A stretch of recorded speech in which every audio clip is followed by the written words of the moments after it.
Hello, my friend, and welcome to TFU News and Views. I am your host, Anthony Brucali, owner-operator, madman behind TFU.INFO, the website, the Toy Archive, Transformers University podcast, this podcast, and oh so much more. And I want to welcome you to episode number 61 of TFU News and Views. Transformers comics are back. Back? I'm better than ever. Look at this new paint job. I've gone beyond being just plain old Bumblebee. I'm a gold bug.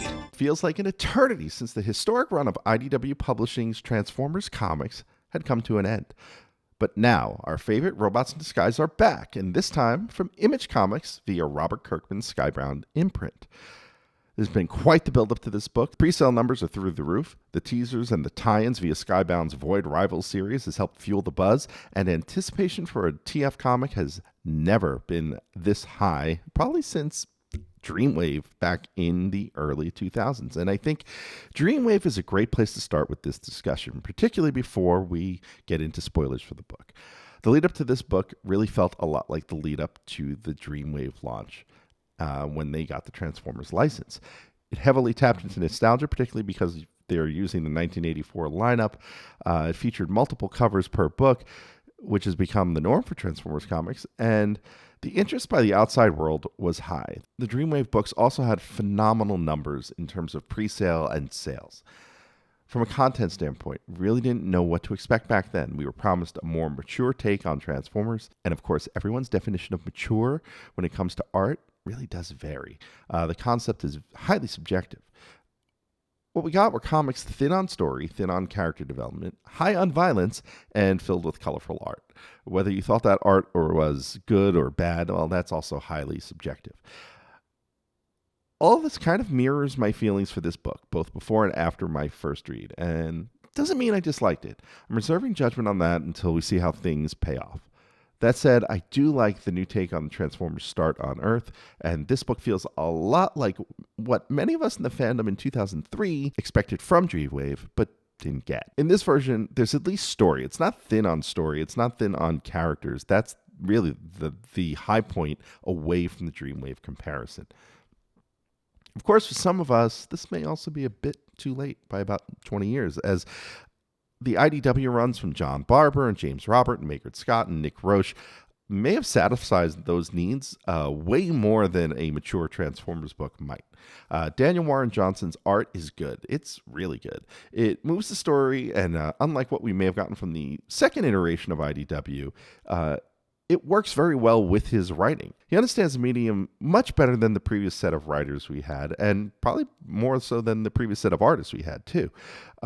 His art style is a bit stylized, though, which may not be my favorite or my cup of tea for this. He reminds me a lot of Sam Keith in some ways, and not to say his art style looks like Sam Keith. His art style being unique and different is what reminds me of Sam Keith. You remember Sam Keith as the creator of the Max comics and then ultimately animated series. I never loved Sam Keith's artwork. I knew it was good, but for me, it never really resonated. So, who is this book for then? Well, likely the folks that like comic books and have never taken a chance on Transformers books in either the late run of Marvel or the mid-IDW heyday. I'm a fan of Robert Kirkman, and I have a hunch this book, like the rest of the Energon universe, may not stay this way as time goes on.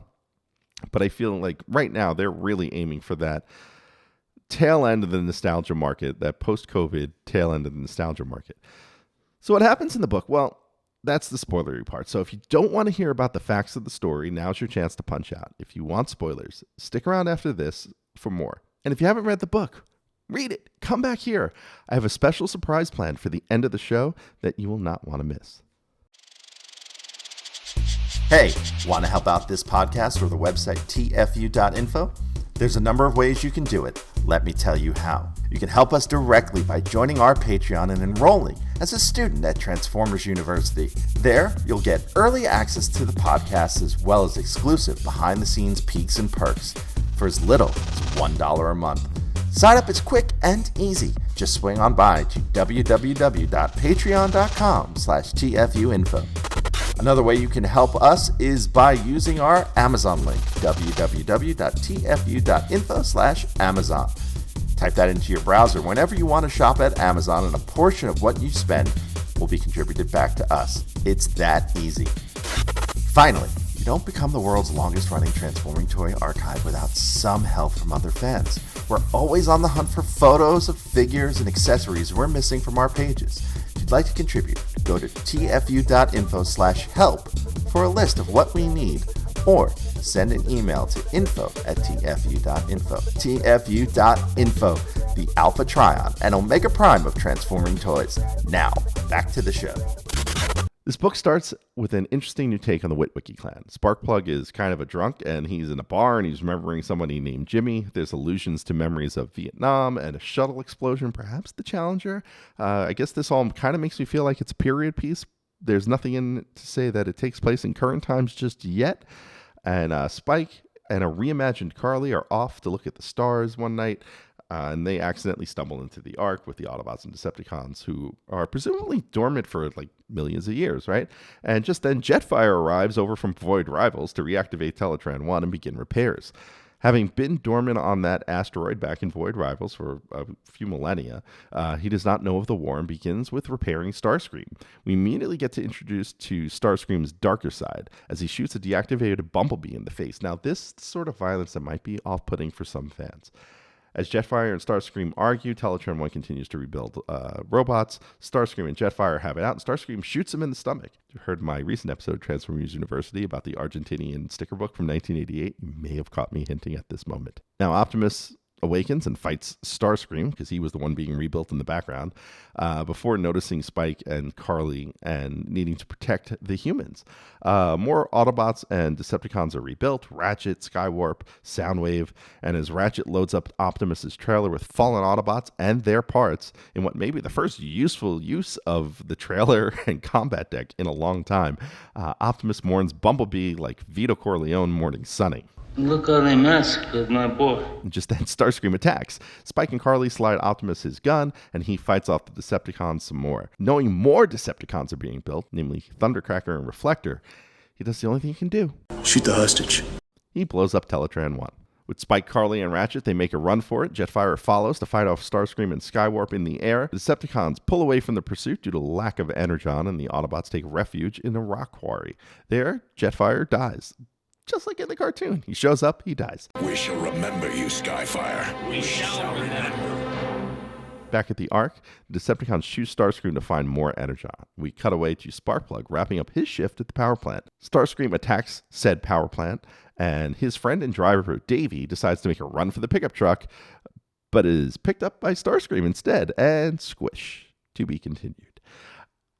Overall, I like the twist on the more than meets the eye tale here. I mentioned that earlier in the non-spoilery part. It's more logical than a confused Sky Spy, just waking up the Autobots. It also justifies limiting the cast in the early part of the run by not having everyone woken up at the same time. Unlike Dreamwave, this story is very competent, and unlike IDW 2.0, the story knows how to use dialogue and sound effects via the lettering to push things along. These are two huge comic book things to me that were missing in the most recent iteration of the IDW comics. The violence for me is a bit over the top.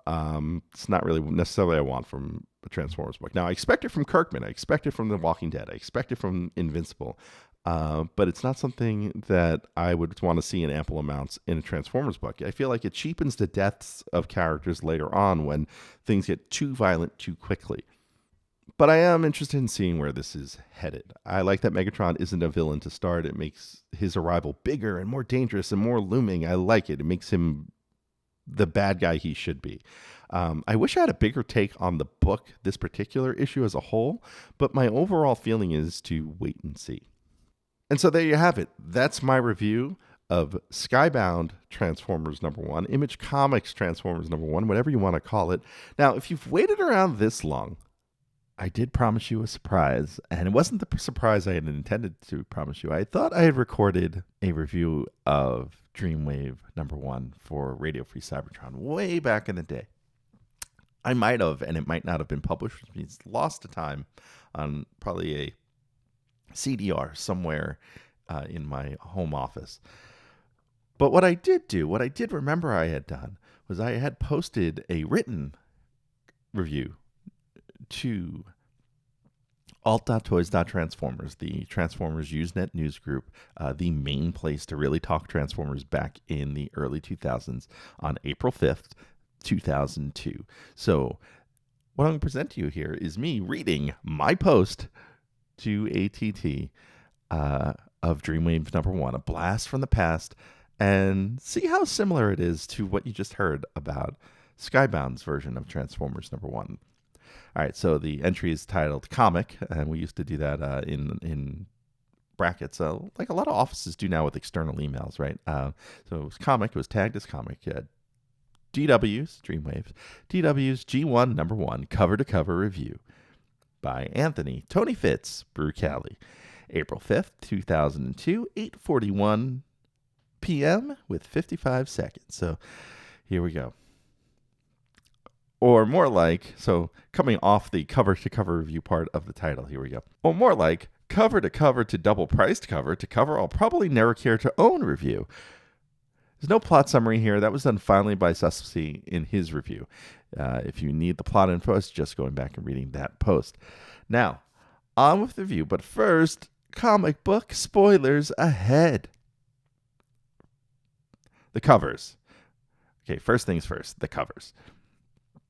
The art for these have been floating around for some time now. I hate to start this review on a bad note, but I guess I will. I really, honestly, and truly hate Dreamwave for using the poor market-crashing marketing techniques that ruined comics for many people of my generation. And with that said, it gets worse. Variant covers are one thing, but the cost of a comic book nowadays is another. But to charge nearly $6 for the holofoil cover and not give it all the posters the other book has is ludicrous. In essence, it really shows that Dreamwave is more interested than what is in your wallet here and now than making you come in long term for what they put on the page. The very least they could have done for the price of the holofoil book was put both posters inside the book, much like X-Men number 1 had all the pinups and the backs of the variant covers in the deluxe edition. The art. The covers are fairly impressive. Pat Lee's Autobot shot is well done, though speckled with odd character choices such as Sideswipe, who is never prominent in any canon, taking up most of the back cover. However, the enormity of Omega Supreme is a nice touch.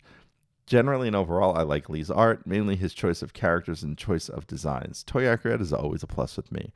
Where I really dislike his work is when it comes to Megatron. Lee's Megatron, though well-structured via the physique, fails to portray the devious evil mind of the character. Mainly, I fault this to Lee's drawing of Megatron's face. Often it comes off very soft and round and does little to emote for the character. Additionally, Lee's drawings of humans is way off as well. Spike bears little resemblance to his former self, cartoon or comic, and overall looks like a lost McFarlane character. Conversely, the additional art by James Reyes is superb. His portrayal of Megatron via posters and covers illustrates why I dislike Lee's Megatron. Reyes' Megatron has a hard-edged face and sharp angles emoting the character. Reyes makes Megatron come off as a hard, angry, violent type, much more than Lee does. In addition to Reyes' stellar art for the holofoil book, we are treated to 2 more posters by Reyes inset into the comic. The Autobot and holofoil comics feature a slick poster of many G1 favorites mixed on the lower half in front of Metroplex in city mode, who divides the frames for some sweet Armada art at the top of the page. Interesting choices in the poster are Rodimus Prime, Cup, Toy Ultra Magnus, the Protector Box, and Grapple. The Armada art features a mystery Autobot, Ultra Jetfire perhaps, in the upper right side of the picture. The Decept book features another great raised piece of a battleground similar to what we used to see on the back of G1 toy boxes. Though Megatron floods most of the picture, seen in the art are some more interesting appearances, including Wheeljack, Outback, Skids, Spyglass, Spectro, Viewfinder, all 4 of the deluxe Insecticons, Twin Twist Whirl, and Roadbuster. The story, Part 1, The Script. I hope Chris Saraceni's strong point is crafting a story because the dialogue he has no handle on. Much like a B movie, this comic tends to speak as if the audience is incredibly dumb. If Dreamwave is going to aim for a more mature audience with this book, they need to write more mature dialogue. I don't mean swears or anything of that sort. The dialogue in this book tends to tell and not show, which is a fundamental miscue when it comes to visual storytelling. For example, the conversation that starts on the first page is entirely forced. People do not interact like that. Someone with a full pack of cigarettes who is out in the woods generally does not need a light.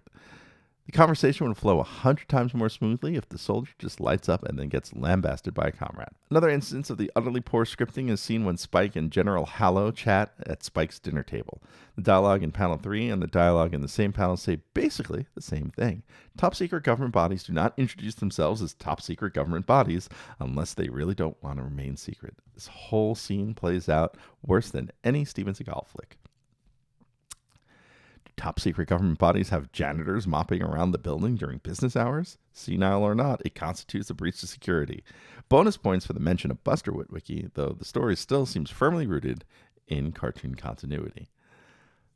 Story part 2, the plot. For our first issue, I'm wholly unimpressed. Understandably, a story has to build. There's very little to back up the hype of this issue on what's within its pages. It's kind of sad that the 3H folks can bang out a much more wild ride once a year than Dreamwave has done the first 22 pages. Granted, the Bakan guys have 40 pages in their book, but only have one shot at getting it right. For something that's gotten all the press it has, you'd think there'd be some more action in the first few pages. The direction of selling Transformers as weapons to the highest bidder is somewhat boring to me, since the main appeal of the story has always been the civil war between the factions. Let's face it, it's the basis of every single Transformers series. Bonus points for the gratuitous inclusion of Hound, though. Nice touch. Also, Kid Daniel was a fun thing to discover. Insert Nixter joke here. Wow. Stepping out of the thing for a minute. I can't explain that Nixter thing without things getting really gross, but just say, let's be glad he's not part of the fandom anymore. All right, back into it. Lastly, the end note of the book is again trite. The government just happens to have Prime? Go figure. If they could recover Prime, why not the other Autobots? It's plausible to say that most ended up in the same location. Hopefully, Dreamwave will have a reasonable explanation for this next issue. The one interesting piece of foreshadowing I see so far is the inclusion of Sparkplug on the Arc 2, though the newspaper referring to him as Sparkplug in the article is another example of poor writing and bad research. I'm starting to think Sparkplug being Armada Prime's minicon is no coincidence. And hell, it's a comic book, and everyone who reads comic books knows one thing for sure. Dead never means dead. It means we'll bring him back to life later on. The ads. Well, it's an ad for BotCon 2002. Kick-ass ad with great Dan Kana art of Ty. Am I wrong, or did they add a guest in Stephen Kramer? Titan Books. Is it wise to advertise that Delbo did the art? Winky smiley face. Back cover. Something really irks me about this ad. The bringing the Transformers back to life slogan. The self-sanctimonious attitude of that statement is almost an insult to those of us who have followed Transformers through their ups and downs. Also, it seems to attribute Dreamwave with somehow resurrecting the Transformers name, which we all know has never really disappeared from the public eye since 1984. Yes, I get the pun of it, but nevertheless, to make such a poorly worded blanket statement further reflects the there weren't Transformers after 1986 mentality of Dreamwave. The conclusion. Somehow, Transformers G1 #1 has left me feeling exactly the same about it as I did before it came out. Indifferent. Sure, I'm happy to see Transformers in comics again, since the comic is truly what perpetuated my enjoyment of the line. However, Dreamwave seems to be grossly mishandling it, from their 1994-esque marketing techniques to their poor storytelling techniques. Perhaps time will prove me wrong from here. I truly hope so, but for now, if a comic is billing itself as for mature audiences, then the script needs to be able to tell me the story without talking down to me. And there you have it, folks. That is my 2002 review of Transformers Dreamwave #1 to complement my 2023 review of Skybound Transformers #1. Once again, I am your host, Anthony Brucali, owner, operator, madman behind TFU.INFO. Until next time, see ya.